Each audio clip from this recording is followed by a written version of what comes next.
जागतिक आरोग्य दिनाचे औचित्य साधून खारघरमधील स्पंदन मल्टीस्पेशालिटी हॉस्पिटल आणि ICU यांच्या वतीने 4 ते 10 एप्रिल दरम्यान आरोग्य शिबिराचे आयोजन करण्यात आले आहे।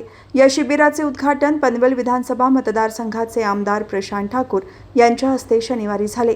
यावेळी त्यांनी खारघरवासियांची सेवा करत असताना समाजाला काही दिले पाहिजे या हेतूने आरोग्य शिबिराचे आयोजन केल्याबद्दल डॉक्टरांचे आभार मानले। या शिबिराला नागरिकांचा चांगला प्रतिसाद लाभला असून 100हून अधिक नागरिकांनी या शिबिराचा लाभ घेतला। यावेळी भाजपचे उत्तर रायगड जिल्हा चिटणीस ब्रिजेश पटेल, खारघर शहराध्यक्ष प्रवीण पाटील, पनवेल महापालिकेचे माजी नगरसेवक हरेश केणी, शत्रुघ्न काकडे, निलेश बाविस्कर, डॉक्टर सुहास खरले, विकास भंगाळे, संजय चव्हाण, डॉक्टर शहनवाज, सुधाकर थवई यांच्यासह पदाधिकारी, कार्यकर्ते आणि नागरिक उपस्थित होते।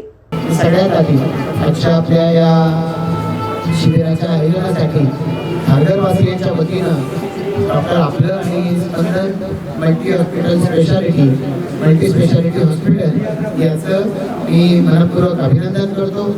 सर्व डॉक्टर सहकारी यांचं मनापासून आभार व्यक्त करतो की आपण खारघरवासियांची मनोभावे सेवा करताय। पण ती करता समाजामध्ये अधिक पुढे जाऊन आपण समाजाला काहीतरी दिलं पाहिजे या भावनेतून आपण या शिबिराचं आयोजन केलंय। त्याबद्दल मी तुमचं सगळंच मनापासून आभार व्यक्त करतो आणि अशा कार्यक्रमाला उपस्थित राहण्याची आपण मला संधी दिली त्याबद्दल आपल्या सगळ्यांचं मनापासून आभार। आपल्या सर्व वाटचालीला स्पंदनच्या या वाटचालीला माझ्याकडून मनापासून शुभेच्छा।